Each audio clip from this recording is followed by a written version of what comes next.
اب یہ چوتھا گروپ شروع ہو رہا ہے، اور اس میں 8 سورتیں جو ہیں وہ مکی آئیں گی،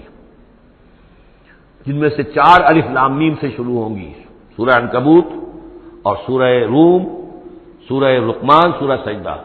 اور 4 جو ہیں یہ مختلف، ایک تو بغیر کسی حروف مقطعات کی ہے، یہ سورۃ الفرقان یہ پہلی ہے، اور پھر 3 جو ہیں ان کے اندر مختلف جو ہیں آئیں گے اور حروف مقطعات۔ یہاں سے وہ گروپ اب شروع ہو رہے ہیں کہ جن کا مرکزی مضمون توحید ہے، اس لیے کہ اگرچہ ویسے یہ چوتھا گروپ شروع ہو رہا ہے، لیکن چونکہ مکی صورتوں کا تو یہ تیسرا ہی گروپ ہے۔ مکی پہلی صورت، پہلے گروپ کے اندر صرف سورہ فاتحہ ہے، وہ ویسے بھی مکی مدنی کی تقسیم سے بلند تر ہے، تو گویا کہ 2 جو پہلے گروپ آئے، جن میں سے پہلے میں صرف 2 مکی صورتیں تھیں، الانعام، الاعراف، دوسرے میں یہ 14 سورہ یونس سے لے کر مومنون تک، بلکہ وہاں مکی صورتیں۔ اب یہ تیسرا گروپ ہے سورۃ الفرقان سے لے کر اور سورہ سجدہ تک، یہ 8 صورتیں ہیں۔ اس کے بعد مدنی صورت آئے گی سورہ احزاب، اور سورہ احزاب مانوی اعتبار سے جوڑا ہے سورہ نور کا۔ بسم اللہ الرحمن الرحیم، تبارک الذی نزل الفرقان علی عبدہ لیکون للعالمین نذیرا۔ بڑی بابرکت ہے وہ ہستی جس نے کہ الفرقان نازل فرمایا اپنے بندے پر۔ یہ تیسری صورت ہے کہ جس کے مطلع میں پہلی آیت میں حضور کا جو تذکرہ ہے وہ عبد کی نسبت سے ہے۔ سورہ بنی اسرائیل، سبحان الذی اسری بعبدہ لیلا من المسجد الحرام الی المسجد الاقصی۔ سورہ کہف، الحمدللہ الذی انزل علی عبدہ الکتاب، اور یہاں پر اب یہ تیسری صورت ہے تبارک الذی نزل الفرقان علی عبدہ لیکون للعالمین نذیرا، تاکہ ہو جائیں تمام جہان والوں کے لیے خبردار۔ اس قرآن کے ذریعے سے محمد الرسول اللہ کی رسالت ہے جو تا قیام قیامت جاری رہے گی۔ جس کو بھی قرآن پہنچ گیا، حضور کا انذار پہنچ گیا، وہ آیت یاد کر لیجئے سورہ انعام میں آئی تھی، قل اوحی الی ھذا القرآن لانذرکم بہ ومن بلغ، جس کو بھی قرآن پہنچ جائے، اب آگے پہنچانا امت کا کام ہے۔ الذی لہ ملک السماوات والارض، وہ کہ جس کے لیے ہے بادشاہی آسمانوں اور زمین کی، ولم یتخذ ولدا، یہ بہت مشابہ ہے سورہ بنی اسرائیل کی آخری آیت سے، اس نے کسی کو اپنی اولاد نہیں بنایا، ولم یکن لہ شریک فی الملک، اور نہ ہی اس کا کوئی ساجی ہے حکومت میں، حکومت کے اختیارات میں، حاکمیت میں، وخلق کل شیء، اور اسی نے ہر شے کو پیدا کیا، وہ خالق ہے تنہا، باقی سب مخلوق ہیں، فقدرہ تقدیرا، اور ہر شے کی پھر اس نے ایک اندازہ مقرر کر دیا ہے، ہر شے کے لیے ایک اندازہ ہے۔ واتخذوا من دونہ آلہۃ، اور انہوں نے اختیار کر لیے ہیں اس کے سوا ایسے آلہہ، ایسے دیوی اور دیوتا، لا یخلقون شیئا وہم یخلقون، جو کسی بھی شے کی تخلیق نہیں کرتے بلکہ وہ تو خود مخلوق ہیں، ولا یملکون لانفسہم ضرا ولا نفعا، اور نہ انہیں اختیار خود اپنے بارے میں کسی برائی کا یا بھلائی کا ہے، نہ کسی اچھائی کا اور نہ کسی برائی کا، ولا یملکون موتا ولا حیاتا ولا نشورا، نہ انہیں اختیار ہے موت کا، نہ اختیار ہے جینے کا، نہ اختیار ہے جی اٹھنے کا۔ وقال الذين كفروا ان هذا الا افك افتراه، اور کہا ان کافروں نے، یا یہ کافر کہتے ہیں کہ یہ کچھ نہیں ہے، یہ قرآن جو ہے یہ گھڑ لیا ہے اس محمد نے صلی اللہ علیہ وسلم، ان هذا نہیں ہے یہ الا افك افتراه ہو، بلکہ ایک افک ہے، گھڑی ہوئی شے ہے جس کو کہ گھڑ لیا ہے اس نے، وعانه عليه قوم آخرون، اور اس میں مدد کی ہے اس کی کچھ اور لوگوں نے، یعنی محمد کو یہ ساری معلومات تو نہیں ہو سکتی تھی، لیکن یہ کہ کچھ اور لوگ ہیں، کوئی نہ کوئی اس نے بنا رکھا ہے، کوئی پینل ہے کہ جو ان کو یہ ساری مدد دے رہا ہے اس تصنیف کے اندر، اس کتاب کے۔ قومن آخرون فقط جاؤ ظلما و زورا، تو انہوں نے بڑی ہی ظلم پر اور بڑی جھوٹ کے اوپر کمر کس لی ہے، انہوں نے ایسی بڑی باتیں جو کہی ہیں، یہ گویا کہ بہت بڑا جھوٹ ہے اور بہت بڑا افتراء ہے۔ وقالوا اساطیر الاولین، وہ کہتے ہیں کیا ہے یہ پرانے قصے ہیں، پرانی باتیں ہیں، اکتتبھا، یہ انہوں نے لکھوا لیے ہیں کسی اور سے، اکتتبھا، کتب یکتب لکھنا، اکتتاب باب افتعال ہوگا، کسی سے کچھ لکھوا لینا، اکتتبھا، انہوں نے لکھوا لی ہیں چیزیں، فہی تملا علیہ بکرۃ واصیلا، اور یہ ان کو پھر ڈکٹیٹ کرائی جاتی ہے، املا کرائی جاتی ہے صبح شام، صبح شام کوئی آتا ہے، کوئی شخص ان کو بتاتا ہے، وہ پھر یہ یاد کر لیتے ہیں، اور صبح شام جو کچھ آتا ہے اس کو پھر آ کے ہمیں سناتے ہیں، دھونس جماتے ہیں کہ وہی آئی ہے۔ قل انزلہ الذی یعلم السر فی السماوات والارض، کہہ دیجئے اسے نازل کیا ہے اس ہستی نے جو جانتا ہے ہر چھپی ہوئی شے کو آسمانوں کی اور زمین کی، انہ کان غفورا رحیما، یقیناً وہ بخشنے والا اور رحیم ہے۔ وقالوا ما لهذا الرسول، اور وہ کہتے یہ کیسا رسول ہے، کیا ہوا اس رسول کو، کہتا ہے کہ میں رسول ہوں یاکل الطعام، لیکن کھانا کھاتا ہے، ویمشی فی الاسواق، اور سب بازاروں میں چلتا پھرتا ہے۔ کہیں کوئی چیز آپ خریدتے بھی ہوں گے اپنے گھر کے معاملات کے اندر، یا اس سے پہلے تو آپ کاروبار بھی کیا کرتے تھے، یہ بازاروں میں ہماری طرح چلتا پھرتا ہے، کھانا اس کو کھانے کی حاجت ہوتی ہے، یہ کیسے رسول ہو گیا؟ لولا انزل الیہ ملک، کیوں نہیں کوئی بھیجا گیا ان کی طرف کوئی فرشتہ ہوتا، اڑتا ہوا پروں کے ساتھ وہ نیچے آتا ان کے پاس اور وہ کہتا یہ اللہ کے رسول ہیں، فیکون معہ نذیرا، اور وہ ان کے ساتھ ہوتا، آگے آگے چلتا ان کے، ہٹو بچو جیسے چلتے ہیں یہ اللہ کے رسول آ رہے ہیں، اور وہ خبردار کرتا ہے لوگوں کو ان کے ساتھ مل کر۔ اور یلقا الیہ کنز، یہ وہی باتیں جو سورہ بنی اسرائیل میں آ چکی ہیں، یا ان کو دے دیا گیا ہوتا، ان پر ڈال دیا گیا ہوتا، آسمان سے گر پڑتا ان پر ایک خزانہ، اور تکون لک جنت یاکل منہا، یا پھر ان کے لیے ایک باغ بنا دیا جاتا ہے یہاں اس مکے کی سرزمین میں، وادی غیر ذی زرع میں، جس سے یہ بفراغت کھاتے اطمینان سے، ان میں سے میوے ان کو ملتے۔ وقال الظالمون ان تتبعون الا رجلا مسحورا، اور کہا ان ظالموں نے کہ تم لوگ نہیں پیروی کر رہے ہو، نہیں ان کی باتوں پر دھیان دے رہے ہو، ان لوگ کے جو ہیں صرف ایک سحر زدہ شخص ہے، ان پر تو کوئی جادو ہو گیا ہے، یا کوئی آسیب ان پر آ گیا ہے، تاکہ ان کو یہ نظر آتا ہے کہ کوئی آیا ہے فرشتہ، حقیقت میں کوئی نہیں ہوتا، یہ سحر زدہ شخص ہے۔ انظر کیف ضربوا لک الامثال، اے نبی دیکھیے یہ کیسی مثالیں آپ کے لیے بیان کر رہے ہیں، فضلوا، تو وہ بھٹک گئے ہیں، گمراہ ہو گئے ہیں، فلا یستطیعون سبیلا، اور اب ان کے لیے ممکن نہیں ہے کہ یہ سیدھے راستے پر آئیں، اس لیے کہ اب یہ اس پر اڑ جائیں گے، ضد کریں گے۔ یہ میں آپ کو بتا چکا ہوں، یہ جو دو گروپ اب آ رہے ہیں جو ہم پڑھ رہے ہیں، جن میں سے یہ پہلا گروپ ہے جس کی پہلی صورت ہے، یہ درمیانی 4 سالوں کی صورتیں ہیں، 12 برس ہیں مکی دور کے۔ پہلے 4 سال کی صورتیں بالعموم وہ ہیں جو سورہ قاف سے آگے ہیں، 2 گروپ ہیں وہ آخر میں، منزل 1 ہے، سورہ قاف سے آگے منزل 1 ہے، گروپ 2 ہیں مکی مدنی صورتوں کے، وہ ہیں جو ابتدائی 4 سال کے ہیں۔ یہ 2 ہیں کہ جو درمیانی 4 سالوں کے، جو ہم پڑھ چکے ہیں 16 صورتیں، 2 انعام و اعراف اور 14 سورہ یونس سے لے کر مومنون تک، یہ ہے آخری 4 سالوں کی، تو یہ درمیانی 4 سال ہے۔ تبارک الذی ان شاء جعل لک خیرا من ذلک، بڑی بابرکت ہے وہ ہستی ہے نبی، اگر وہ چاہے تو جو چیزیں یہ کہہ رہے ہیں اس سے کہیں زیادہ بہتر چیزیں آپ کے لیے ابھی فراہم کر دی جائیں۔ یہ تو بڑا زور لگا کر کچھ چیزیں کہہ رہے ہیں، ہم ان سے کہیں زیادہ بہتر چیزیں آنے واحد میں آپ کے لیے پیدا کر سکتے ہیں۔ تبارک الذی ان شاء جعل لک خیرا من ذلک جنات تجری من تحتها الانہار، ایسے باغات، ایک باغ نہیں، باغات کے سلسلے پیدا کر دیں جن کے نیچے نہریں بہتی ہوں گی، ویجعل لک قصورا، اور آپ کے لیے ایک نہیں کئی قصر، کئی محل ہم تعبیر فرما دیں۔ لیکن یہ کہ بل کذبوا بالساعہ، اصل میں یہ انکاری ہے آخرت کے، یہ انکاری ہے قیامت کے، یہ انکاری ہے بعث بعد الموت کے۔ واعتدنا لمن کذب بالساعۃ سعیرا، اور جنہوں نے قیامت کا انکار کیا ہے، بعث بعد الموت کا انکار کیا، ان کے لیے ہم نے ایک جہنم کا، آگ کا عذاب تیار کر رکھا ہے۔ اذا رأتهم من مکان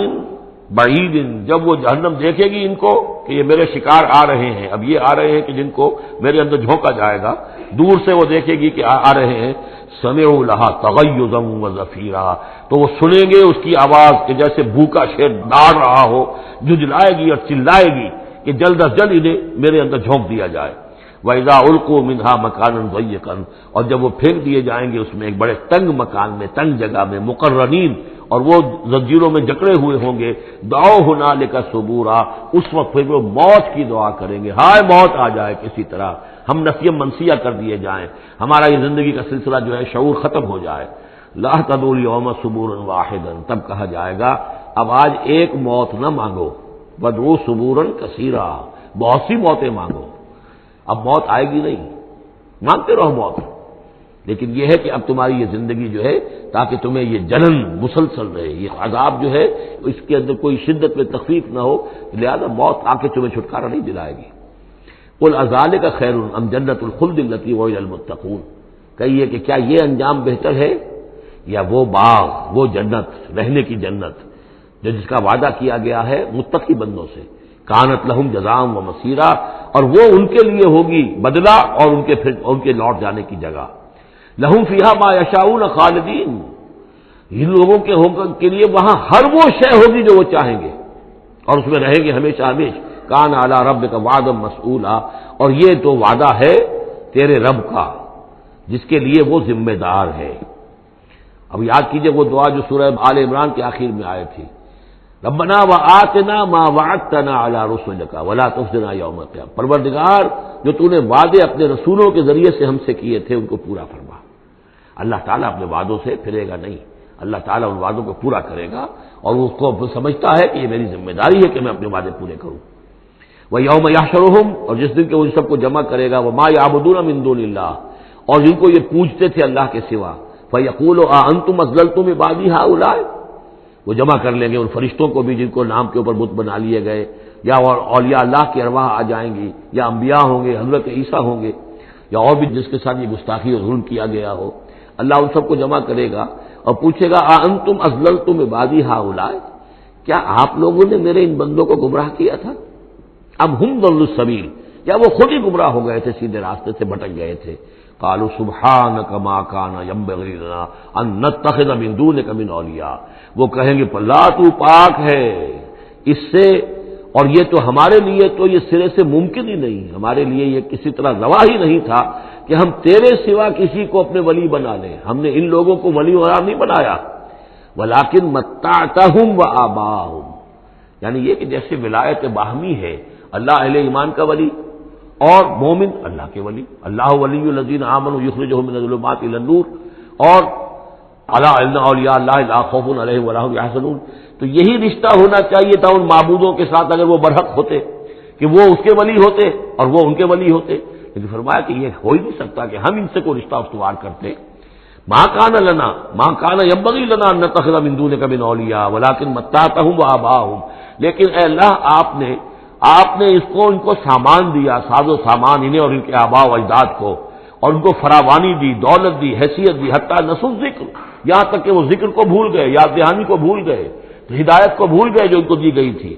وَكَانُوا قَوْمًا بُورًا، اور یقیناً یہ بڑے تباہ ہونے والے لوگ تھے۔ فقط کذبوکم، اب اللہ کہے گا ان لوگوں سے دیکھو بھائی تمہارے جو معبود جن کو تم سمجھتے تھے انہوں نے تو تمہیں جھٹلا دیا، بما تقولون، جو تم کہہ رہے ہو تمہاری بات انہوں نے رد کر دی۔ فلا تستطيعون صرفا ولا نصرا، تو اب نہ تم لوٹا سکتے ہو اس بات کو اور نہ ہی کوئی مدد ہو سکتی ہے۔ ومن یظلم منکم نذقه عذابا کبیرا، اور جو کوئی بھی تم میں سے گنہگار ہے اب تو اسے بہت بڑا عذاب مل کر رہے گا۔ وما ارسلنا قبلک من المرسلین الا انهم لا ياكلون الطعام، اور اے نبی آپ کو یہ اعتراض کر رہے ہیں کہ یہ کیسے نبی ہے کھانا کھاتے ہیں، ہم نے نہیں بھیجا آپ سے پہلے مرسلین کو، رسولوں کو، الا انهم لا ياكلون الطعام، مگر یہ کہ وہ کھانا کھاتے تھے، وہ یمشون فی الاسواق، وہ بھی بازاروں میں چلتے پھرتے تھے۔ وجعلنا بعضک لبعض فتنہ، ہم نے ایک کو بعض لوگوں کو بعض کے لیے فتنہ بنا دیا ہے، آزما رہے ہیں۔ اتصبرون، تو اے مسلمانوں اب تم ثابت قدم رہو، صبر کرو۔ وکان ربک بصیرا، اور یقیناً آپ کا پروردگار دیکھ رہا ہے۔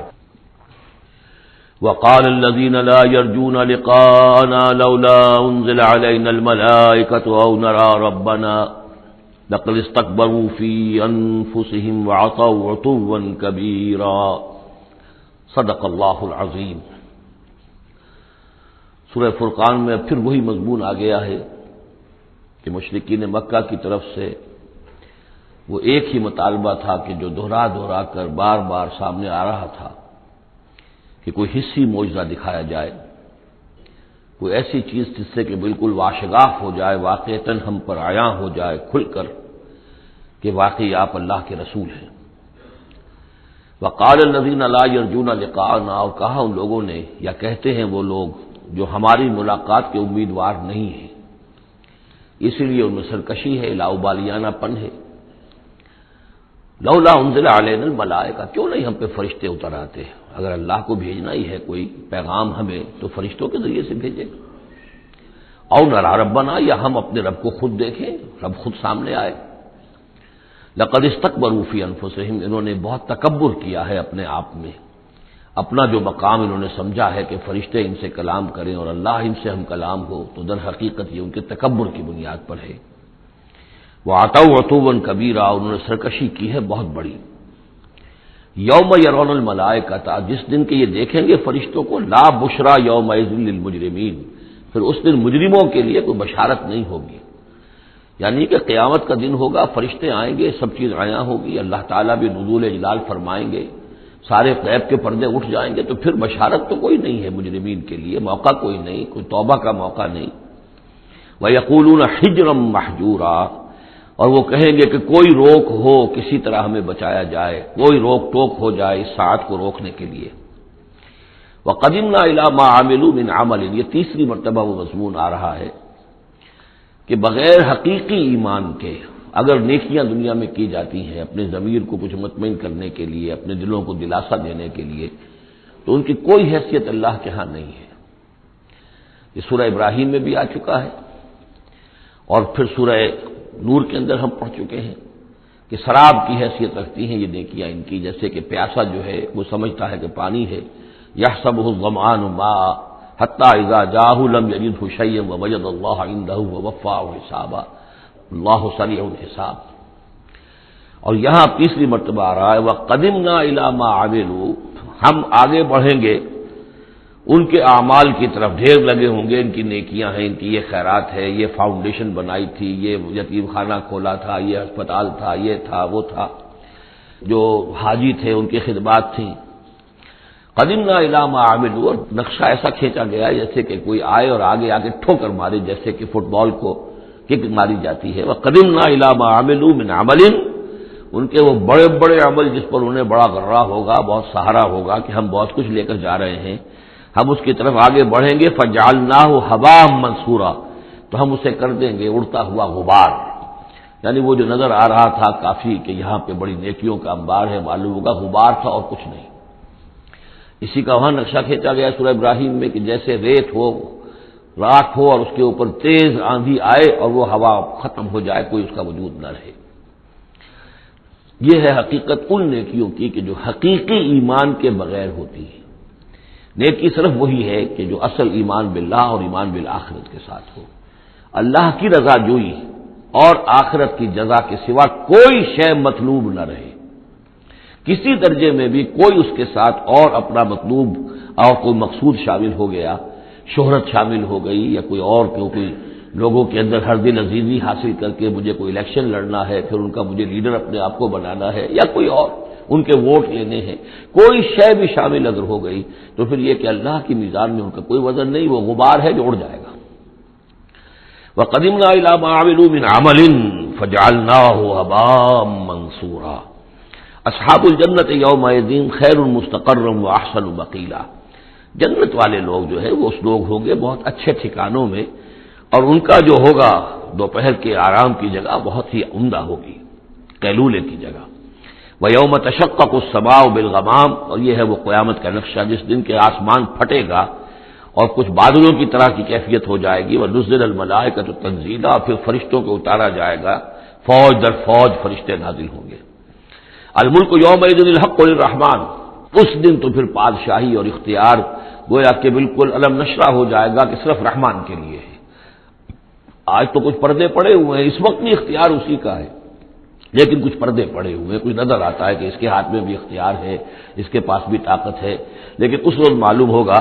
کہ الملک یومئذ الحق للرحمن وکان یوما علی الکافرین عسیرا، اور وہ دن کافروں پر بہت بھاری ہوگا۔ وَيَوْمَ يَعُضُّ الظَّالِمُ عَلَىٰ يَدَيْهِ، اور وہ دن ہوگا کہ ظالم جو ہے، جو گناہ گار ہیں، مشرک ہیں، کافر ہیں، اللہ کے جو باغی تھے، وہ اپنے ہاتھوں کو کاٹیں گے اپنی جھنجھلاہٹ میں۔ یقول یا لیتنی اتخذت مع الرسول سبیلا، اور کہیں گے کاش کہ میں نے رسول کے ساتھ راستہ اختیار کیا ہوتا، رسول کے راستے پر چل رہا ہوتا، میں ان کا اتباع کرتا، ان کے ساتھیوں میں شامل ہو جاتا۔ یہی ہے وہ عض یعض، ہاتھوں کو کاٹنا، کہ جس کے لیے وہ میں نے حدیث جو آپ کو سنائی تھی کل کہ ملکن عاضًا، پہلا دور دور نبوت تھا، پھر دوسرا دور دور خلافت علی منہاج النبوہ، اور تیسرا دور حضور کی اس حدیث کی روح سے ہے ملکن عاضًا، کاٹ کھانے والی ملوکیت، ایسی ملوکیت جو ظالم ہوگی۔ یا ویلتا، وہ سوچ کہے گا کافر کہ ہائے میری شامت، لیتنی لم اتخذ فلانا خلیلا، کاش کہ میں نے اس دن فلاں شخص کو اپنا دوست نہ بنایا ہوتا، میں نے دنیا میں فلاں شخص کو اپنا دوست نہ بنایا ہوتا، یعنی اس نے مجھے پھر ورغلایا، میرا تو دل کچھ کھلنے لگا تھا، مجھ پر حقیقت منکشف ہونے لگی تھی، میں تو کچھ مائل ہونے لگا تھا رسول کی طرف، لیکن فلاں میرے دوست نے مجھے پھر ورغلایا اور مجھے اس راستے سے واپس لے گئے۔ یا ویلتا لیتنی لم اتخذ فلانا خلیلا لقد اضلنی عن الذکر بعد اذ جاءنی، اس نے مجھے گمراہ کیا، بھٹکا دیا ذکر سے جبکہ وہ میرے پاس پہنچ گیا تھا۔ یعنی ذکر کا پہنچ جانا ایک تو یہ ہے کہ اللہ کے رسول نے مجھے سنا دیا، دوسری کہ میرے دل کے اندر بھی وہ اترنے لگا تھا، وہ مجھ تک پہنچ گیا تھا،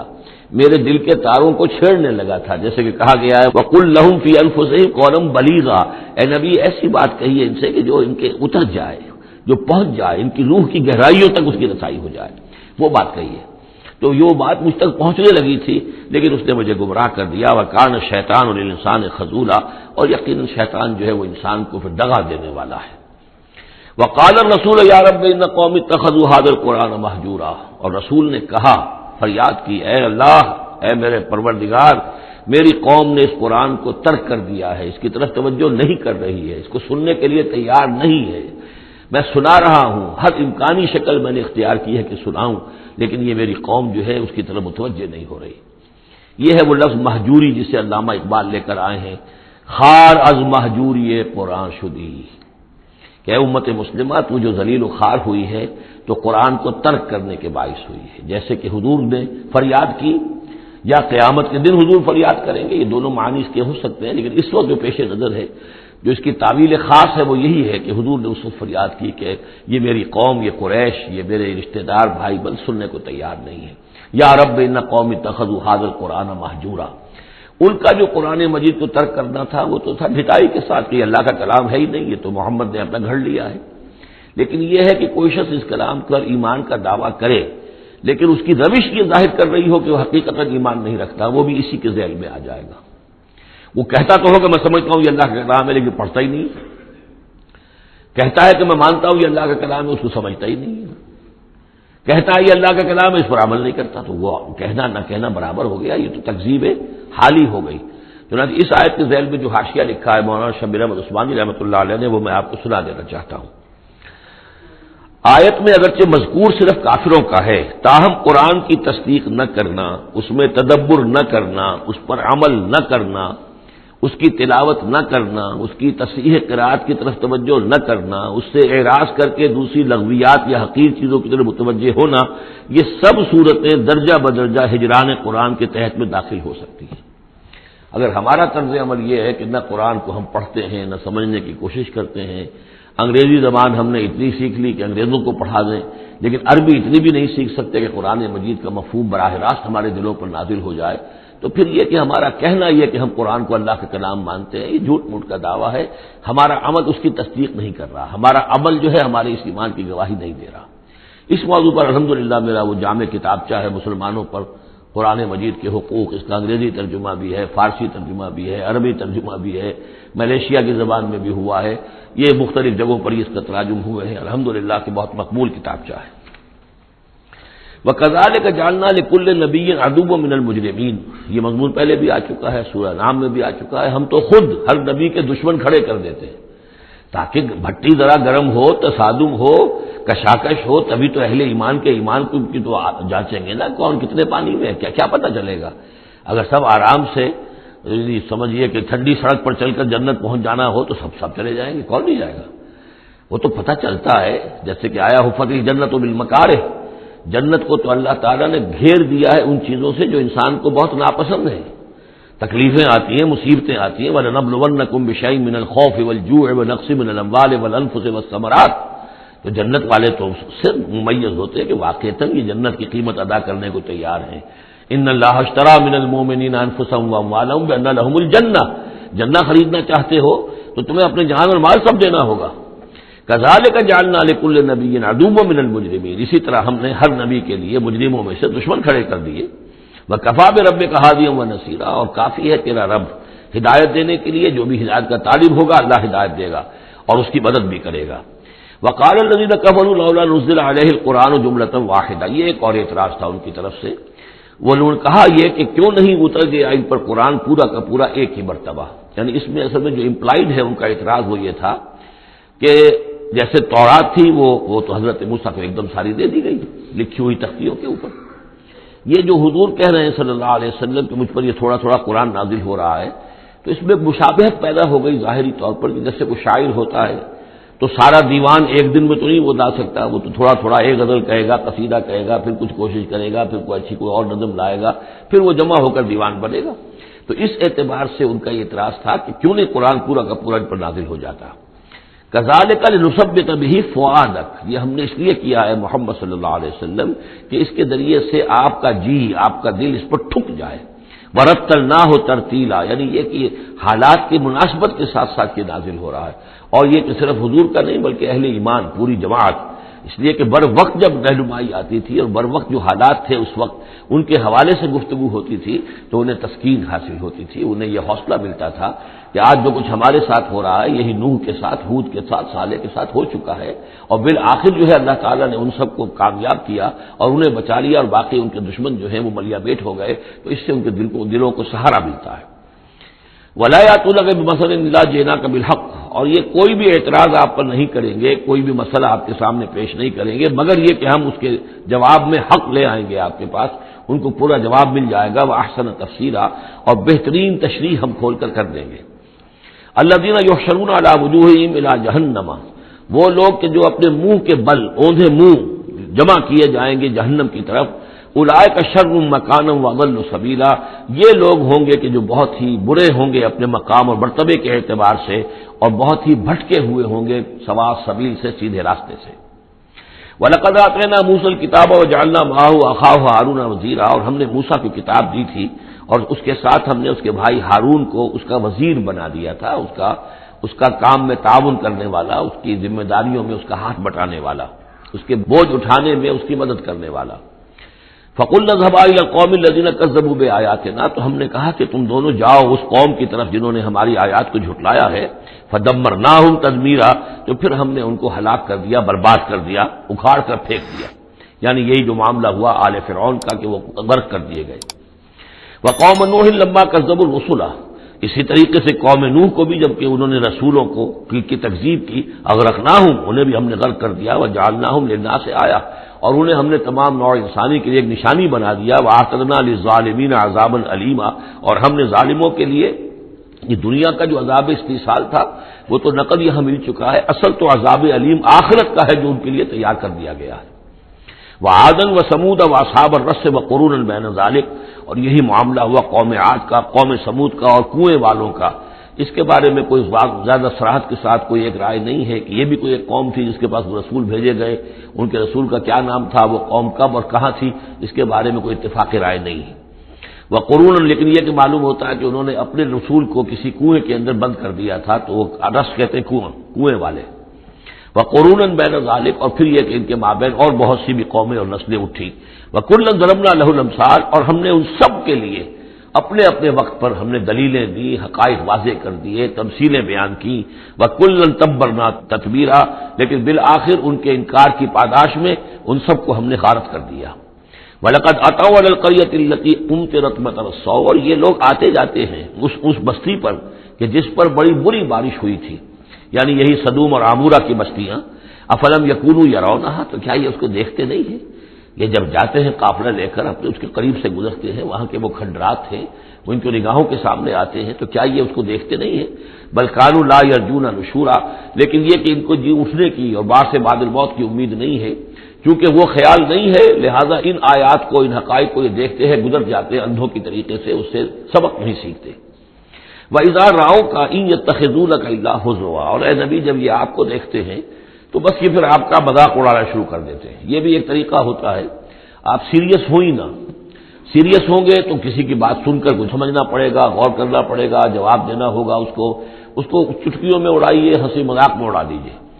وَإِذَا رَأَوْكَ إِن يَتَّخِذُونَكَ إِلَّا هُزُوًا، اور جب یہ آپ کو دیکھتے ہیں تو یہ بس یہی روش اختیار کرتے ہیں آپ کے ساتھ کہ آپ کا مذاق اڑاتے ہیں. اَهَٰذَا الَّذِي بَعَثَ اللَّهُ رَسُولًا، یہ ہے وہ جنہیں اللہ نے بھیجا رسول بنا کر، یعنی بڑے بظاہر جو استحقار کا انداز ہو. اچھا یہ ہے وہ جو سمجھتے ہیں کہ ان کو رسول بنایا گیا، اللہ نے رسول بنا کر بھیجا ہے. اَهَٰذَا الَّذِي بَعَثَ اللَّهُ رَسُولًا إِن كَادَ لَيُضِلُّنَا عَنْ آلِهَتِنَا، واقعتاً یہ شخص جو ہے یہ تو تل گیا تھا، قریب ہو گیا تھا کہ ہمیں اپنے معبودوں سے ورگلا دے. لولا ان صبرنا علیہا، اگر ہم اپنے معبودوں پر ثابت قدم نہ رہتے، صابر نہ رہتے، جمع نہ رہتے، اگر ہم نے ان کے ساتھ وفاداری کا رشتہ جو ہے، وفاداری بشرط استواری عین ایمان ہے، اگر ہم نے اس وفاداری کا رشتہ اپنے معبودوں کے ساتھ استوار نہ کیا ہوتا تو اس شخص نے تو واقعی ہمیں برگشتہ کر دیا تھا. وَسَوْفَ يَعْلَمُونَ حِينَ يَرَوْنَ الْعَذَابَ مَنْ أَضَلُّ سَبِيلًا، ان قریب وہ جان لیں گے جب وہ عذاب کو دیکھیں گے کون تھا بھٹکا ہوا راستے سے، آیا محمد اور ان کے ساتھی صلی اللہ علیہ وسلم ورضی اللہ تعالیٰ عنہم اجمعین، یا یہ کہ تم لوگ۔ ارأیت من اتخذ الہہ ہواہ، یہ مضمون قرآن میں پھر آگے بھی آئے گا، لیکن اب نوٹ کر لیجئے اس کو، شرک کی یہ ایک اہم قسم ہے۔ بڑے بڑے موحدین جو ہیں وہ اپنی جگہ سمجھتے ہوں، بڑے جوادری موحد اپنے آپ کو، وہ بھی ذرا غور کریں کہ شرک ایک یہ بھی ہے، شرک صرف قبر پرستی نہیں ہے، صرف یا رسول اللہ کہنا یا علی کہنا وہ بھی شرک ہے، لیکن صرف یہی شرک نہیں ہے، شرک یہ بھی ہے۔ ارأیت من اتخذ الہہ ہواہ، کیا تم نے دیکھا اس شخص کو جس نے اپنی خواہش نفس کو اپنا خدا بنا لیا ہے؟ نفس کہتا ہے مجھے یہ چاہیے، آپ کا دماغ بتا دیتا ہے دیکھو یہ حرام ہے، لیکن آپ نفس کا حکم مانگتے ہیں، اللہ کے حکم کو پیچھے ڈال دیتے ہیں۔ کون معبود ہوا آپ کا؟ اللہ معبود ہے یا نفس معبود ہے؟ نفس چاہیے مجھے تو دولت چاہیے، میں نہیں جانتا حلال سے حرام سے، کیا یہ حلال حرام لگا رکھی، یہ مولویوں کا ڈھکوسلے، ٹھیک ہے ہوگا کوئی سود وغیرہ کوئی کبھی ہوتا ہوگا، آج تو چل ہی نہیں سکتا کاروبار سود کے بغیر۔ نفس کہتا ہے مجھے تو کرنا ہے، آپ نے اللہ کے حکم کو پیچھے ڈالا، نفس کا حکم مانا۔ کون معبود ہوا آپ کا؟ معبود تو وہی ہے جو مطاع ہو۔ آپ نے دیکھا کہ انہوں نے کہا تھا فرعون نے، جس کی قوم ہماری عابدین ہے، عابدون ہے، جو ہماری اطاعت کرتی ہے، غلام ہے۔ اب جو وہ ہوتا ہے جو آقا کا حکم مانتا ہے، غلامی کرتا ہے، حکم مانتا ہے، فرما برداری کرتا ہے، تو تم نے نفس کی فرما برداری کی، تو تمہارا نفس جو ہے وہ تمہارا معبود ہے۔ چاہے تم چلے کاٹتے رہو، لا الہ الا اللہ کے جو ہے وظیفے کرتے رہو لمبی لمبی، لیکن اگر نفس پرستی کر رہے ہو، اگر نفس کی خواہشات پر عمل کرتے ہو اور اس میں حرام کو بھی تم اختیار کر لیتے ہو جس کو اللہ نے حرام کیا ہے، تو نفس تمہارا معبود ہے۔ کہہ رہے ہیں لا الہ الا اللہ، لا الہ الا اللہ، اور ہے ان کا معبود وہ خود ان کا نفس ہے۔ ارأیت من اتخذ الہہ ہواہ، کیا دیکھا تم نے اس شخص کو جس نے اپنے خواہش نفس کو اپنا الہ بنا لیا ہے، معبود بنا لیا ہے۔ افانت تکون علیہ وکیلا، تو کیا ہے نبی آپ ایسے شخص کی ذمہ داری لیں گے؟ ام تحسب ان اکثرهم یسمعون او یعقلون، کیا آپ کا خیال ہے نبی کہ یہ جو اکثریت آپ کے پاس آ کر کبھی جمگھٹاٹ کر کے جمع ہو جاتی ہے، تو کیا ان کی اکثریت سنتی ہے یا عقل سے کام لیتی؟ یہ سنتے سناتے نہیں ہیں، یہ صرف اپنے عوام کو دھوکہ دینے کے لیے آتے ہیں کہ ہم تو گئے تھے جی سننے کے لیے، ہمیں کوئی بات ملی نہیں، آخر کو بات ہوتی تو مانتے نا، بات کوئی تھی نہیں۔ اتحسب ان اکثرهم یسمعون او یعقلون انہم الا کالانعام، نہیں ہے یہ مگر صرف چوپایوں کے مانند، بل ہم اضل سبیلا، بلکہ ان سے بھی گئے گزرے ہیں۔ چوپایوں کو تو اللہ نے وہ چیزیں دی نہیں تھی جو ان کو دی ہے، وہ عقل دی نہیں تھی جو ان کو دی ہے، لیکن یہ کہ یہ ان سے بھی گئے گزرے ہیں۔ الم تر الی ربک کیف مد الظل، کیا تم نے دیکھا نہیں اپنے رب کی طرف کہ کیسے اس نے تاریکی کو پھیلا دیا۔ جب رات ہوتی ہے تو گویا کہ پورے اس پہ زمین کے اوپر تاریکی کی چادر جو ہے اوڑھ دی، جیسے کالی چادر ڈال دی گئی ہو۔ کیف مد الظل، رات کی تاریکی کی چادر اللہ اڑا دیتا ہے۔ ولو شاء لجعلہ ساکنا، اگر اللہ چاہتا تو پھر اسی رات کو مستقل کر دیتا، یہ رات کھڑی رہتی ہے، کبھی دن نہ آتا۔ یہ سورہ قصص میں آیت آئے گی، قل ارأیتم ان جعل اللہ علیکم اللیل سرمدا الی یوم القیامۃ من الہ غیر اللہ یاتیکم بضیاء۔ ویسے اس سے پہلے یہ مضمون آ چکا ہے کہ اللہ تعالیٰ جو ہے اگر مستقل طور پر دن کر دے تو کون رات لائے گا، اور مستقل طور پر رات کر دے تو کون دن لائے گا۔ تو اگر یہ رات قائم رہتی، اللہ چاہتا تو اس قائم رات ہی رہتی۔ ثم جعلنا الشمس علیہ دلیلا، پھر ہم سورج کو جب روشن کرتے ہیں، سورج جو تو اس سے یہ ہے کہ رہنمائی ملتی ہے، پھر اس سے معلوم ہوتا وہ یہ روشنی ہے اور وہ تاریکی تھی۔ تعرف الاشیاء بازدادها ثم قبضناہ الینا قبضا یسیرا، جب سورج طلوع ہوتا تو آپ نے دیکھا ہوگا سائے بڑے لمبے پڑے ہوئے ہیں، پھر رفتہ رفتہ سورج اوپر ہونا شروع ہوا اور سایہ سمٹنا شروع ہوا، گویا کہ کوئی کھینچ رہا ہے، تنابیں کھینچ رہا ہے، ان کی یہ سائے جو ہیں اب سمٹ کر آ رہے ہیں، پھر ہم ان سایوں کو، ان تاریکوں کو، ذل کو اپنے قبضے میں لے لیتے ہیں، گھسیٹ لیتے ہیں۔ ثم قبضناہ الینا قبضا یسیرا وہو الذی جعل لکم اللیل لباسا، اور وہی ہے اللہ جس نے کہ تمہارے لیے رات کو بنا دیا ہے اوڑھنا، والنوم سباتا، اور رات کو بنا دیا ہے آرام اور استراحت، وجعل النہار نشورا، اور دن کو بنا دیا ہے نکل کر پھیلنے کی اور دنیا میں اور جو کام کرنے ہیں اس کے لیے مناسب ماحول بنا دیا۔ وہو الذی ارسل الرياح بشرا بین یدی رحمتہ، اور وہی ہے کہ جو بھیجتا ہے ہوائیں بشارت دیتی ہوئی اس کی رحمت کے آگے آگے، رحمت باران رحمت باران رحمت کے آنے سے پہلے پہلے آگے آگے اسے ٹھنڈی ہواؤں کے جھونکے آتے ہیں. وَأَنزَلْنَا مِنَ السَّمَاءِ مَاءً طَهُورًا، اور ہم نے اتارا آسمان سے پانی جو کہ بڑا پاک ہے اور پاکی حاصل کرنے کا ذریعہ ہے. جب پانی برستا ہے تو سب سے پہلے تو فضا کو پاک کرتا ہے، صاف کرتا ہے. اس کے جتنے بھی گرد و غبار ہے، جو پالوشن ہے، اس سب کو بارش جو ہے اس کو صاف کرتی ہوئی نیچے لے آتی ہے، اور پھر اس کو لے جا کر سمندر کے اندر ڈال کر، اور پھر ڈسٹیلیشن وہاں سے شروع ہوتا ہے، اور وہ سارا گند وغیرہ جو ہے وہ سمندروں کے اندر رہ جاتا ہے، اور پھر بالکل صاف بخارات جو ہیں، بالکل صاف پانی جو ہے وہ اوپر جاتا ہے. تو یہ سائیکل ہے جو چل رہا ہے. اور یہ پانی ہی پھر اللہ تعالیٰ نے دنیا میں طہارت کے لیے ذریعہ بنا دیا ہے، صفائی کے لیے، پاکی کے لیے. ماء طہورا لنحیی بہ بلدۃ میتا، تاکہ ہم زندہ کریں اس کے ذریعے سے ایک مردہ آبادی کو، مردہ علاقے کو، مردہ زمین کو. ونسقیہ مما خلقنا انعاما وناسیا کثیرا، اور پھر ہم وہ پانی پلاتے ہیں اپنی مخلوقات میں سے جو بہت سے چوپائے ہیں اور بہت سے انسان ہیں. تو یہ پانی کا جو سائیکل چل رہا ہے، اس سے ایک طرف صفائی ہوتی ہے، فضا کی صفائی، زمین کی صفائی. اشخاص اور افراد بھی پھر اپنی صفائی نہانے دھونے کے لیے استعمال کرتے ہیں. اس کو ہمارے ہاں کہا جاتا ہے یونیورسل کیریئر. پانی کہیں کنزیوم نہیں ہوتا باڈی کے اندر، یہ جسم کے اندر یہ وہاں بھی ایک سرکولیشن کا ذریعہ بنا ہوا ہے، خون کو سرکولیٹ کرنے کا، اور اسی کے ذریعے سے جو بھی وہ چیزیں ہیں کہ جو میٹابولزم کے جو نتائج ہیں کہ جن کو نکالنا جسم سے ہوتا ہے، وہ کہیں گردے کے ذریعے سے، کہیں وہ پھیپھڑوں کے ذریعے سے وہ چیزیں نکلتی ہیں. تو در حقیقت یہ پانی کا کام صفائی ہے، ہمارے جسم کے اندر بھی یہ صفائی کا کام کرتا ہے. وَلَقَدْ صَرَّفْنَا بَيْنَهُمْ لِيَذَّكَّرُوا، اور اس کو ہم نے گردش میں رکھا ہوا ہے لوگوں کے مابین. یہ پانی گردش، یہ جو میں نے عرض کیا تھا اس سے پہلے بھی، واٹر سائیکل جو ہے کہ یہ پہاڑوں کے اوپر جا کر جو ہے یہ اوور ہیڈ ٹینکس بن جاتے ہیں، یہ گلیشیئرس ہیں بڑے بڑے، کروڑ ارب ٹن جو ہے اس وہاں پر وہ برف پڑی ہوئی ہے، وہ پانی ہے. اب یہ کہ اگر آپ کو سٹور کہیں کرنا پڑتا ہے اتنا پانی، تو کس طرح کے سٹور بناتے اور کیسے ٹینک بناتے، لیکن وہ پانی وہاں پہ رکھا ہوا ہے. اوور ہیڈ ٹینکس ہیں، کتنی اونچائی پر ہے. اب کوہ ہمالیہ کے اوپر جو ہے تو گویا کہ ہماری اس سطح سے 6 میل اوپر ہے وہ، اب وہاں پر وہ پانی ہے پڑا ہوا ہے. اب وہ اپنی اسی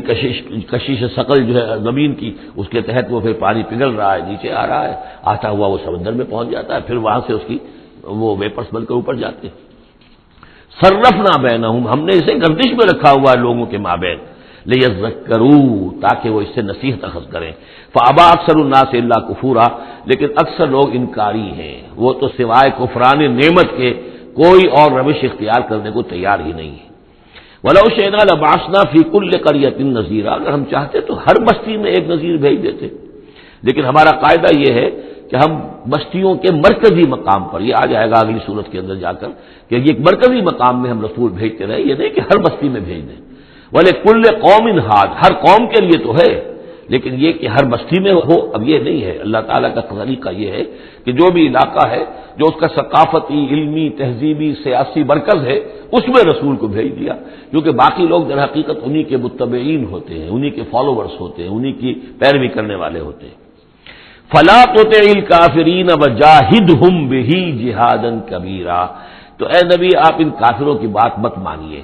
دیکھیے اطاعت دو معنی میں ہے. اطاعت ایک تو یہ کہ کسی نے حکم دیا اور آپ نے اس کی بات مان لی، یہ بھی اطاعت ہے کسی نے مخلصانہ انداز میں آ کے مشورہ دیا،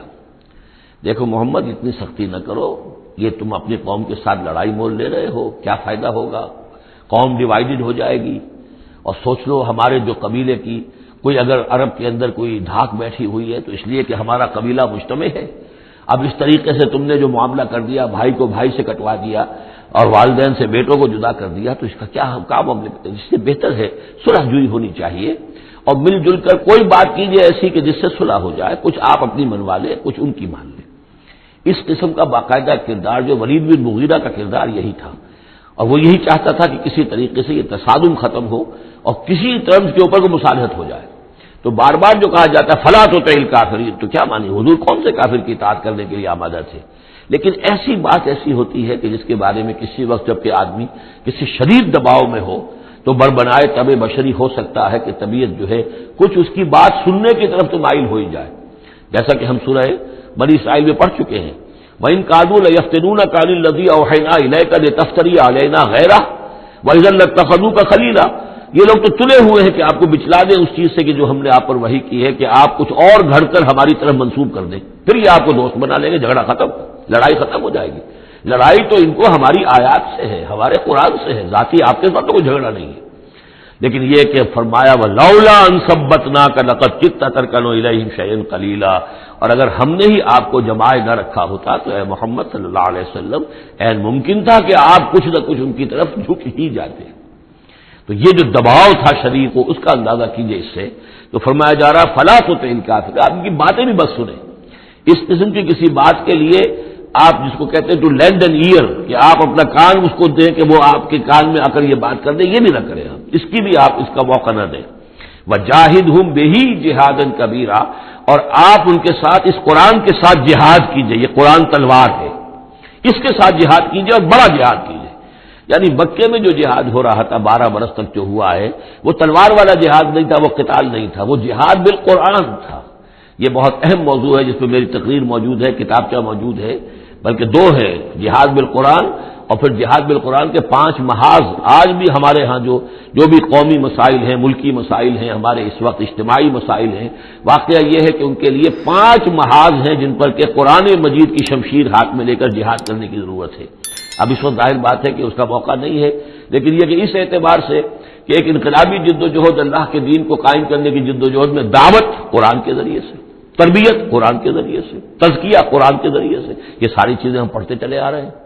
تبشیر قرآن کے ذریعے، انذار قرآن کے ذریعے، تذکیر قرآن کے ذریعے، اور سینوں کے اندر کے جو روگ ہیں ان کا علاج قرآن سے، شفاء لما فی الصدور، نصیحت قرآن سے، یہ سارا قرآن سے۔ تو اس حوالے سے جاہدہم بہ جہادا کبیرا وہو الذی مرج البحرین، اور وہی ہے اللہ جس نے کہ 2 دریا چلا دیے، 2 روئیں چلا دی۔ ھذا عذب فرات، یہ ہے بہت ہی عمدہ خوش ذائقہ اور خوشگوار اور میٹھا پانی۔ وَھذا ملح اجاج، اور دوسری رو چل رہی ہے کہ جو کڑوی اور نمکین پانی کی ہے۔ وجعلنا بینہما برزخا وحجرا مہجورا، اور ان کے مابین ہم نے پردہ لگا رکھا ہے، نظر نہیں آتا، اور ایک آڑ ہے، اوٹ ہے کہ وہ آپس میں ملتے نہیں ہے۔ اللہ تعالیٰ کی یہ صنعائی ہے، اللہ کی قدرت ہے۔ وَهُوَ الَّذِي خَلَقَ مِنَ الْمَاءِ بَشَرًا، اور وہی ہے جس نے پانی سے بنایا انسان، فَجَعَلَهُ نَسَبًا وَصِهْرًا۔ اب یہاں پانی سے مراد منی بھی ہو سکتی ہے کہ جس سے ظاہر بات ہے کہ جو انسان کی تخلیق کا معاملہ ہوتا ہے، جو مشاہدے میں ہے لوگوں کے، وہ تو یہی ہے کہ گندے پانی سے تخلیق کا آغاز ہوتا ہے۔ فَجَعَلَهُ نَسَبًا وَصِهْرًا، اور پھر اس کے لیے ایک تو یہ کہ اس کے آباء و اجداد ہیں، نسب ہے اس کی، اور ایک سہرن سسرالی رشتے، بیوی کے حوالے سے بھی۔ اب ظاہر بات ہے کہ جو ساس اور سسر ہے وہ بھی ایک طرح کے والد اور والدہ ہی ہے، یہ بھی گویا کہ اللہ تعالیٰ نے ان کو وہی رتبہ عطا کیا ہے، اور اس طریقے سے رشتے جڑتے چلے جاتے ہیں۔ ورنہ تو یہ ہوتا کہ ایک ہی خاندان کے رشتے جو ہیں وہ چلے جا رہے ہیں اور آئسولیٹڈ ہونے تھے خاندان، لیکن یہ کہ جب یہ رشتے ہوتے ہیں شادی بیاہ سے تو وہ خاندانوں کے مابین ناطے بن جاتے ہیں، رشتے ہیں اور ناطے ہیں، اور اس طریقے سے تانا بانا جو ہے اس میں نوع انسانی کو اللہ تعالیٰ نے بن رکھا ہے۔ فَجَعَلَهُ نَسَبًا وَصِهْرًا وَكَانَ رَبُّكَ قَدِيرًا، اور آپ کا رب جو ہے وہ سب قدرت رکھنے والا ہے۔ وَيَعْبُدُونَ مِن دُونِ اللَّهِ مَا لَا يَنفَعُهُمْ وَلَا يَضُرُّهُمْ، اور وہ بندگی کرتے ہیں اور پرستش کرتے ہیں اللہ کے سوا ان کی جو نہ انہیں کوئی نفع پہنچا سکتے ہیں اور نہ نقصان۔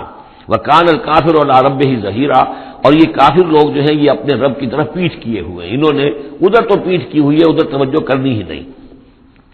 وَمَا أَرْسَلْنَاكَ إِلَّا مُبَشِّرًا وَنَذِيرًا، اور نہیں بھیجا ہم نے آپ کو مگر مبشر اور نذیر بنا کر، جو بھی حق کا راستہ اختیار کریں ان کو بشارت دیجیے، راح و ریحان و جنت النعیم، اللہ کی مغفرت اور رحمت کی بشارت، اور جو لوگ اس کو رد کر دیں، انکار کر دیں، ان کو خبردار کر دیجیے کہ پھر جہنم تمہارے لیے تیار ہے۔ قُلْ مَا أَسْأَلُكُمْ عَلَيْهِ مِنْ أَجْرٍ إِلَّا مَنْ شَاءَ أَنْ يَتَّخِذَ إِلَىٰ رَبِّهِ سَبِيلًا، ان سے کہہ دیجیے کہ میں نے تم سے آج تک کوئی اجرت نہیں مانگی، میں نے کبھی تم سے، میں جو تمہیں یا قرآن سناتا ہوں، یہ جو شاعر لوگ آتے ہیں قصیدے پڑھتے ہیں تو کچھ انعام چاہتے ہیں، یہ سامر جو آتے ہیں جو کہانیاں سناتے ہیں راتوں کو، سامرن بہی تہجرون جو ہے، تو اس کا معاملہ کیا، وہ بھی تم سے انعام، میں نے کبھی تم سے کوئی مانگا ہے؟ میں خلوص و اخلاص کے ساتھ تمہاری خیر خواہی میں یہ کام کر رہا ہوں۔ قل ما اسألکم علیہ من اجر الا من شاء ان یتخذ الی ربہ سبیلا، سوائے اس کے کہ میں یہ چاہتا ہوں کہ جو بھی تم میں سے چاہے، جسے بھی توفیق ہو جائے، وہ اپنے رب کی طرف راستہ اختیار کر لے، رب کے راستے پر آ جائے۔ گویا کہ میرا تو اگر کوئی اجر بھی ہے تو یہی ہے، مجھے اگر کوئی شے تمہاری طرف سے مطلوب ہے تو بس یہی مطلوب ہے کہ تم سیدھے راستے پر آ جاؤ، مجھے اور کچھ اپنی ذاتی کوئی منفعت، میری کوئی ذاتی غرض نہیں۔ وتوکل علی الحی الذی لا یموت، اور اے نبی آپ توکل کیے رکھیے اسی ہستی پر کہ جو الحی ہے، الحی القیوم، جو کہ زندہ ہے اور زندہ جاوید ہے، الذی لا یموت، جسے کبھی مرنا نہیں ہے، جس پر کبھی موت وارد نہیں ہوگی، وسبح بحمدہ، اور اس کی حمد کے ساتھ آپ تسبیح کیجئے، وکفی بہ بذنوب عبادہ خبیرا، اور اپنے بندوں کے گناہوں سے وہ کافی ہے باخبر ہونے کے اعتبار سے. یعنی آپ یہ نہ سمجھیے کہ یہ جو کچھ کر رہے ہیں یہ کہیں ایسا نہ ہو کہ ان کے معاملات جو ہیں کہ ریکارڈ نہ ہو رہے ہوں، انہیں بھرپور سزا نہ ملے. ان کا ایک ایک کرتوت ہمارے پاس ریکارڈ ہو رہے ہیں، اور ان کے تمام چیزیں جو ہیں ان کا ان کو بھرپور جواب دینا پڑے گا اور بھرپور بدلہ انہیں ملے گا. الذی خلق السماوات والارض وما بینہما فی ستۃ ایام، وہی کہ جس نے پیدا کیا آسمانوں اور زمین کو اور جو کچھ کہ ان کے مابین ہے 6 دنوں میں. ثم استوى علی العرش، پھر وہ متمکن ہو گیا عرش پر، تخت پر. الرحمن، وہ رحمان ہے. فاسأل بہ خبیرا، تو ذرا پوچھو، کوئی ہے کہ جو اس کی خبر رکھتا ہو، جو اس کے بارے میں معلومات رکھتا ہو، ان سب سے پوچھو اس رحمان کی صفات کیا ہیں، اس رحمان کی شان کیا ہے. جاؤ تم تلاش کرو. یہ جو کبھی ہم پڑھا کرتے تھے ہائی اسکول میں ہمارے زمانے میں کہ مجھ کو ہے تیری جستجو، مجھ کو تیری تلاش ہے، خالق میرے کہاں ہے تو، مجھ کو تیری تلاش ہے. تو ایک ارج ہے انسان کے اندر، وہ محسوس کرتا ہے کہ کوئی تو ہے جس نے مجھے پیدا کیا ہے. اب میں کیسے تلاش کروں، کہاں ملوں، کہاں ملے گا، کیسے اسے بات ہو سکتی. فاسأل بہ خبیرا، تو جاؤ ایسے لوگوں کو تلاش کرو کہ جو اس کے ساتھ کچھ آشنائی رکھتے ہوں، جو اس کے جاننے والے ہوں، جس کی کوئی دوستی ہو، اور ان کی صحبت اختیار کرو. کونوا مع الصادقین، تو یقیناً تمہیں جو ہے اللہ تعالیٰ کی معرفت حاصل ہوگی. وَإِذَا قِيلَ لَهُمُ اسْجُدُوا لِلرَّحْمَٰنِ، اور جب ان سے کہا جاتا ہے سجدہ کرو رحمان کو، قالوا ابر رحمان، کیونکہ یہ رحمان کے لفظ سے بدکتے تھے، یہ صرف اللہ کا لفظ استعمال کرنا چاہتے تھے. رحمان جو ہے، یہ جو مشرکین مکہ تھے یہ کہتے تھے یہ نام تم کہاں سے لے آئے ہو، یہ ہمارے لیے قابل قبول نہیں ہے. قالوا ابر رحمان، ان کا یہ رحمان کون ہے. انسجد لما تأمرنا، کیا ہم سجدہ اسے کریں جس کا تم ہمیں حکم دے رہے ہو. اس میں ہے وہ شقاق جو ہوتی ہے زدم زدہ. ٹھیک ہے تمہارے کہہ رہے تو ہم یہ نہیں کریں گے، مطلب یہ کہ چاہے تو تم بات کہہ رہے ہو حق ہے، لیکن یہ کہ چونکہ تم کہہ رہے ہو اس لیے ہم نہیں کریں گے. اس کا تو مطلب یہ ہوگا کہ ہم نے تمہاری بات مان لی اور تم جیت گئے. انسجد لما تأمرنا،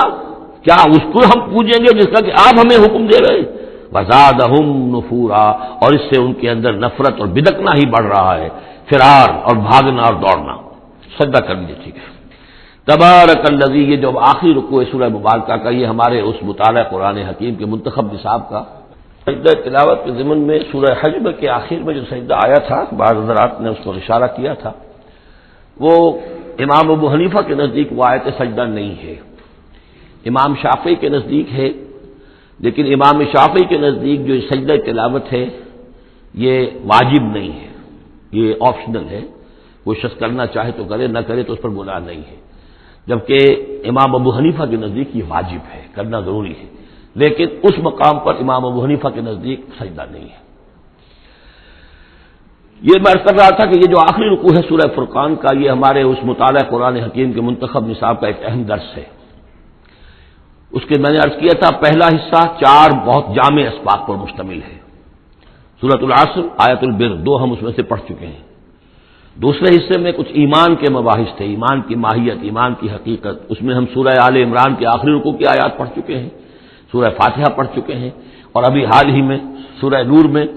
یہ آیات نور جو ہیں 5واں رکوع سورہ نور کا. تیسرا حصہ ہے اس کا عمل صالح کی تشریح پر.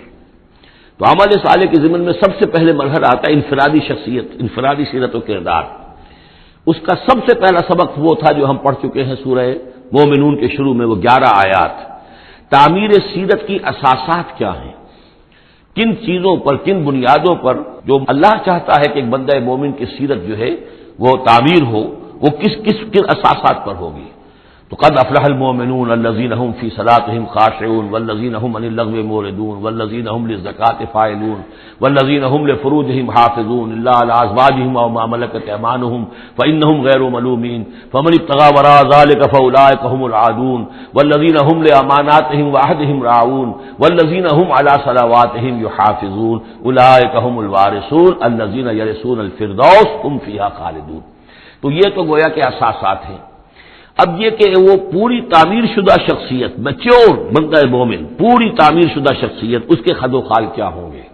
وہ ہیں کہ جو اس رکوع میں آ رہے ہیں. ایک مچور بندہ مومن کی شخصیت جو ہے اس کے کیا خصائص ہیں، کیا اوصاف ہیں. لیکن اس سے پہلے دو آیات کے اندر ایمان کے ضمن میں جو قرآن مجید کا جو فطری طرز استدلال ہے اس کا خلاصہ آ گیا ہے. تبارک الذی جعل فی السماء بروجا، بہت بابرکت ہے وہ ذات جس نے کہ آسمان میں برج بنائے، وجعل فیہا سراجا وقمرا منیرا، اور اس میں رکھ دیا ایک چراغ اور چاند جو کہ روشن ہے. اب یہاں نوٹ کیجئے کہ سورج کو سراج کہا ہے. سورج میں چونکہ کمبسچن کا عمل تحریک جل رہا ہے، اس کے اندر حرارت ہے، لہذا اس کو چراغ کہا ہے. اور قمر کو نور کہا ہے صرف، کیونکہ یہ ریفلیکشن ہے. قمر کے اندر کوئی جو ہے پروسیس کمبسشن کا نہیں ہے، کوئی اس کے اندر حرارت نہیں ہے، بلکہ وہ تو ٹھنڈی جگہ ہے. ایسے ہی جیسے کہ ہماری زمین کی سطح ہے ویسے ہی اب تو جا کر لوگ دیکھ بھی آئے ہیں اپنے قدموں تلے، یوں بھی سمجھیے کہ اس زمین کو روند بھی آئے ہیں، چاند کی زمین کو. تو یہ اس کا نور ہے، لیکن وہ نور ریفلیکٹڈ ہے. اور سراج جو ہے وہ ہے اصل میں سورج. وَهُوَ الَّذِي جَعَلَ اللَّيْلَ وَالنَّهَارَ خِلْفَةً، اور وہی ہے جس نے کہ دن اور رات کو بنا دیا ہے ایک دوسرے کے پیچھے لگا ہوا. لِمَنْ أَرَادَ أَنْ يَذَّكَّرَ، ان لوگوں کے لیے جو چاہیں نصیحت اخذ کرنا. اسی سے یہی آیات الہیہ ہیں کہ جن سے انسان کو اللہ کی معرفت حاصل ہوتی ہے، اس کی قدرت، اس کا علم، اس کی حکمت کا اندازہ ہوتا ہے. او ارادہ شکورا، یا جو اللہ تعالیٰ کی نعمتوں کے پہلو سے اس کا شکر کرنا چاہیں تو اس کے لیے کائنات کا ذرہ ذرہ جو ہے گویا کہ اللہ کی توحید پر، اللہ کی قدرت پر، اللہ کی صنائی پر، اللہ کی حکمت پر دلالت کر رہا ہے. بس یہ دو آیتیں تو سمجھیے کہ ایمان کے ضمن میں تمہیدی آیتیں ہیں. اب وہ ایک نقشہ کھینچ رہے ہیں کہ اللہ کے عباد الرحمان، اللہ کے بندے، خاص اللہ کے بندے، اللہ کے چہیتے بندے، اللہ کے محبوب بندے کیسے ہوتے ہیں. اس کو پڑھیے اسی طریقے سے کہ دل میں ارادہ رکھیے، کم سے کم امنگ اور آرزو تو ہو کہ ہم بھی اللہ تعالی ہمیں توفیق دے کہ ہم ایسے ہی بننے کی کوشش کریں. وعباد الرحمن الذین یمشون علی الارض ہونا، اللہ کے بندے وہ ہیں جو زمین پر چلتے ہیں تو آہستگی اور نرمی کے ساتھ، قدم مار کر نہیں چلتے، اکڑ کر نہیں چلتے، بلکہ یہ کہ معلوم ہوتا ہے فروتنی کے ساتھ چل رہے ہیں. اور یہ اپنے آپ کو آقا نہیں سمجھتے، مالک نہیں سمجھتے، بلکہ غلام سمجھتے ہیں. اللہ کے غلام ہیں، عباد الرحمن ہیں، اللہ کے بندے ہیں، تو غلاموں کی طرح چلتے ہیں، وہ اکڑ کر نہیں چلتے.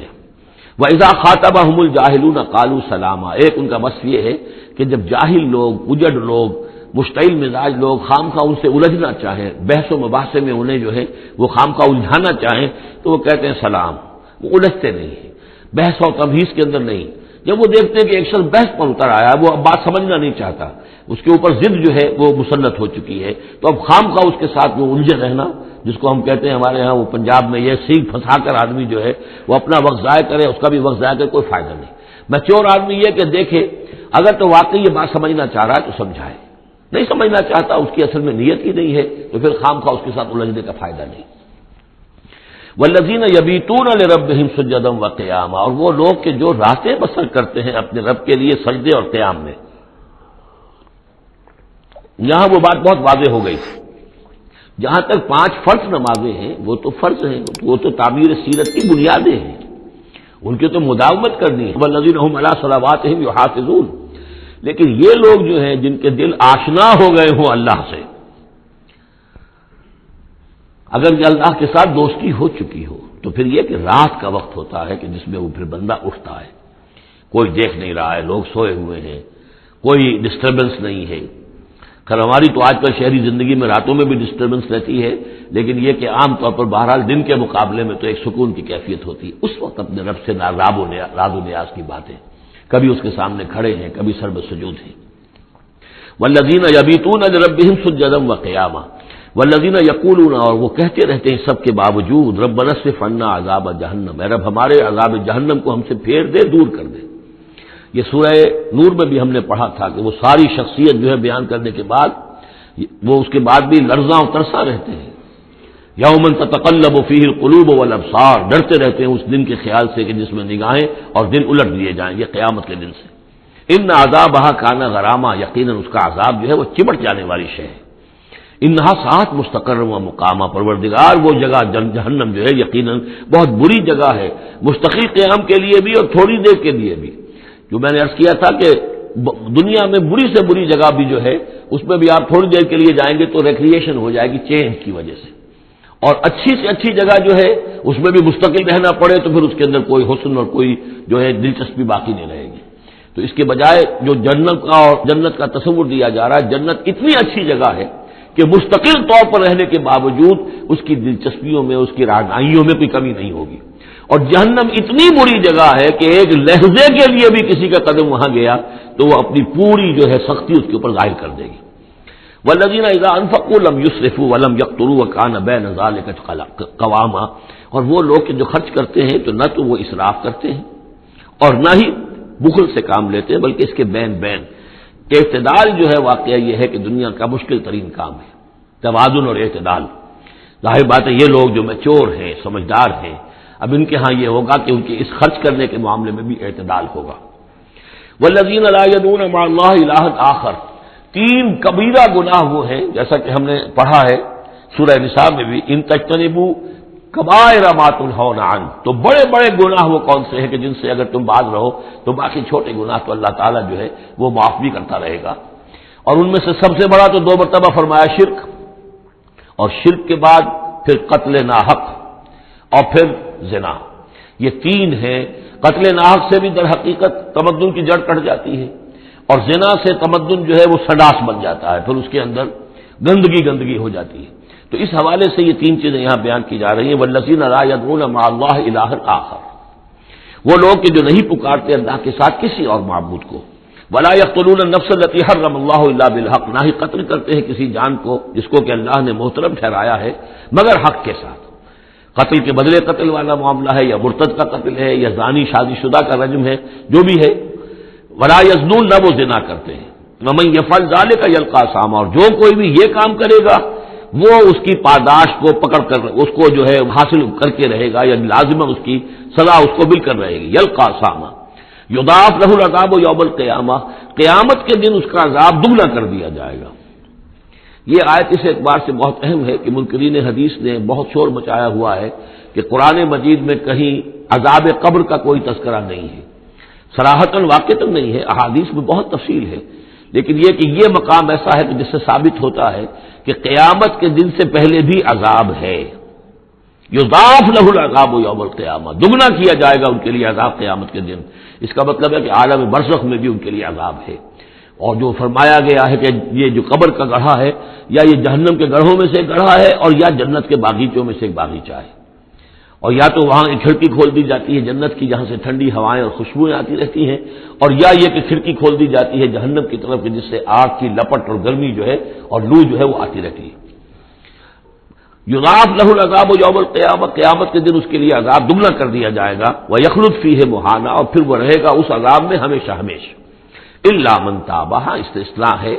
استثناء یہ ہے من تابہ، جو جس نے توبہ کر لی دنیا ہی کے اندر موت کے آنے سے پہلے معلم یا غرغر. الا من تابہ و آمن، اور ایمان لایا. گویا کہ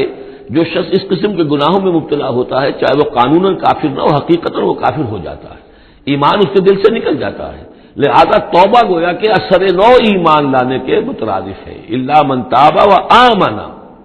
وعمل عملا صالحا، اور وہ پھر عمل کرے نیک. فاولئک یبدل اللہ سیئاتہم حسنات، تو ایسے لوگوں کی برائیوں کو اللہ تعالیٰ نیکیوں سے بدل دیتا ہے. اس کے دونوں معنی ہے کہ توبہ کے نتیجے میں ایک تو نامہ اعمال میں جو اندراج ہوا تھا برائی کا وہ صاف ہو جائے گا اور اس کی جگہ نیکی کا اندراج ہو جائے گا. اور یہ معنی بھی ہے کہ زندگی میں اس دنیا میں توبہ کے نتیجے میں اخلاق جو ہے وہ پاک صاف ہو جاتے ہیں، دامن اخلاق کے دھبے دھل جاتے ہیں، اور انسان کا جو دامن کردار ہے پھر صاف شفاف ہو جاتا ہے.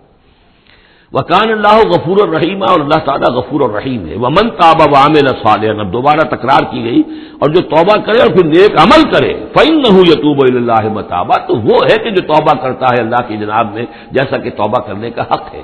توبہ کی تسبیحیں ہو رہی ہوں، استغفار کی تسبیحیں ہو رہی ہوں، اور آیت کریمہ کے ختم ہو رہے ہوں 1.25 لاکھ کا اور لاکھ کا، لیکن حرام خوری جوں کی توں جاری ہو، وہ سارے غلط کام ویسے کہ ویسے جاری ہو، وہ کوئی توبہ نہیں ہے، اس کا کچھ حاصل نہیں. والذین لا یشهدون الزور، اور وہ لوگ کہ جو جھوٹ کے پر موجود بھی نہیں رہتے.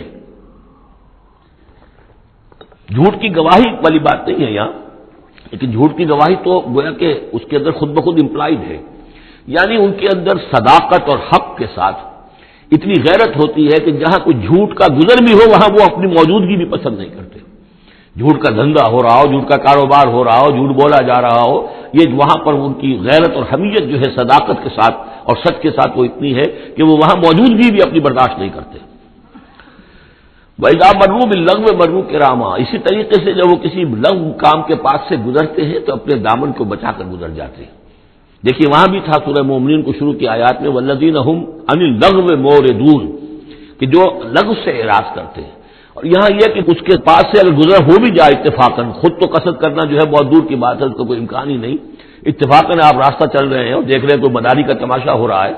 آپ کا کوئی ارادہ نہیں تھا، لیکن وہاں رکیے بھی نہیں، وہاں سے جو ہے اپنے دامن کو بچاتے ہوئے نکل جائیے۔